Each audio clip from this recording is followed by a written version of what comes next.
My name is Bryce Hill.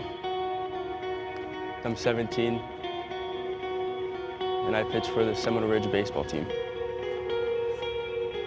I think it's the best game in the world. I love it. It is no doubt that many other adolescents have the same love for the sport as Bryce. However, it comes at a cost. As adolescents pitch more and more and at a higher rate, they are more likely to tear their UCL and thus have a serious injury like other major league pitchers. Whoa! Uh-oh. No, no. Uh-oh. No, no. Oh, no. Oh, no. Bryce started Little League at just 5 years old. By 8, he was pitching, and by middle school, he dropped all other sports for baseball, similar to many pitchers throwing at the high school level, in hopes to make it to the collegiate and major leagues. How often did you play and practice? Practice was an everyday thing, 5 days a week. And on the weekends, I would play for my travel team. His talent, well above average. By the age of 16, throwing pitches as fast as 91 miles an hour. But then a setback. In January, Bryce tore a critical tendon in his right arm, and an important decision loomed, whether to have what's known as Tommy John surgery. Every time you pitch a baseball at 90+ miles per hour, you stress the ulnar collateral ligament beyond its normal breaking point. The surgery involves reconstructing the elbow's UCL, using a tendon from elsewhere in the body. And it's a pretty complicated surgery. They have to drill in the bones on both sides and weave the new tendon in, and over the course of 12-month recovery, the tendon turns into a ligament and your arm is essentially rebuilt. It's not just the day that they have the surgery or the day that they come back. It's those days in between where they have their livelihood stolen from them. Sure. Due to the invasiveness and cost of this procedure, many people are worried about the epidemic of adolescents that are increasingly needing the surgery. Therefore, parents and coaches must look at reasons for why the surgery is taking place more often and how they can prevent it in their adolescence.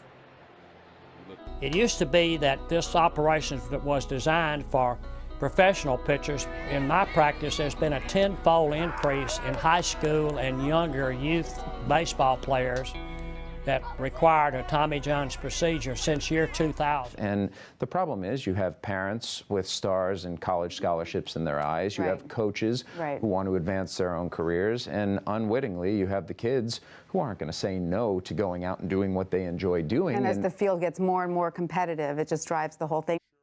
There are 3 main risk factors that increase the chance of a UCL injury and thus a Tommy John surgery necessary for the arm.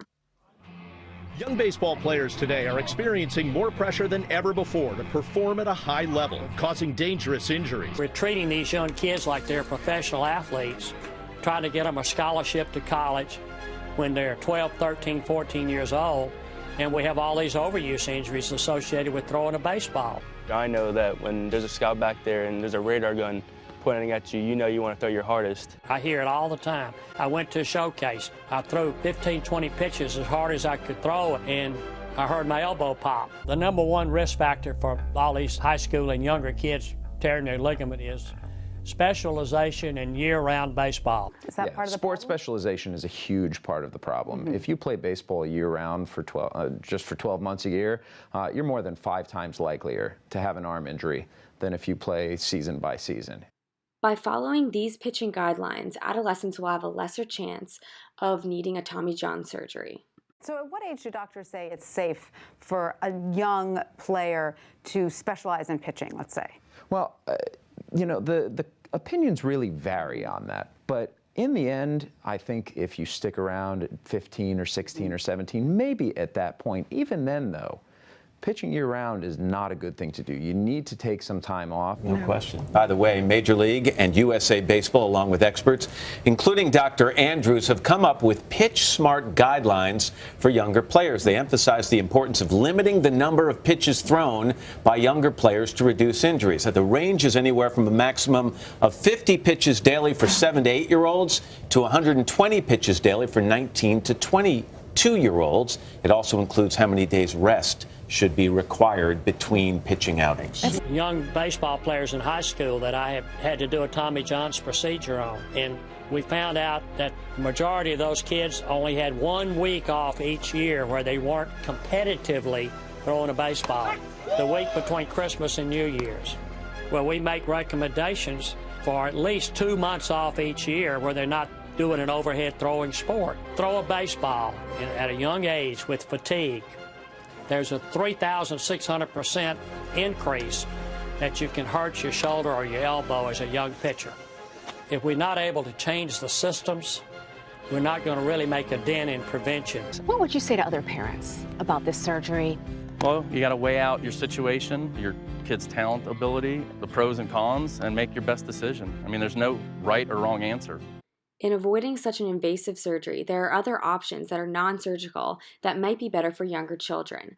Brendan Bates also started playing baseball at 5.